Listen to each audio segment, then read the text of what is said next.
বাংলাদেশে এই মুহূর্তে চলছে নির্বাচনী আমেজ। ইতিমধ্যেই প্রধান নির্বাচনী দলগুলো শুরু করেছে তাদের প্রচারণা।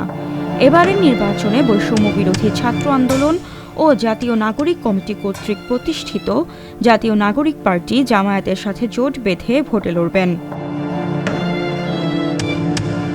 জামায়াতের সাথে জোট করায় ইতিমধ্যেই পদত্যাগ করেছেন এনসিপির কয়েকজন সদস্য। একই কারণে জুলাই অভ্যুত্থানের পরিচিত মুখ হয়েও এনসিপিতে যোগ দেননি অনেকে। সম্প্রতি ভারতীয় সংবাদ মাধ্যম দ্য উইককে দেওয়া সাক্ষাৎকারে এসব মন্তব্য করেছেন ২০২৪ সালের জুলাই মাসের ছাত্র আন্দোলনের অন্যতম প্রধান মুখ এবং অন্তর্বর্তীকালীন সরকারের সাবেক উপদেষ্টা মাহফুজ আলম। তিনি কেন নির্বাচনে লড়ছেন না বা জাতীয় নাগরিক পার্টিতে যোগ দেননি এই প্রশ্নের জবাবে তিনি বলেন, এনসিপি ও জামায়াতে ইসলামের মধ্যকার জোটটি কোনো সুস্পষ্ট বোঝাপড়া ছাড়াই গঠিত হয়েছে। তার মতে বর্তমানে কোনো দলের হয়ে নির্বাচনে অংশ নেওয়ার জন্য এটি তার জন্য উপযুক্ত সময় নয়।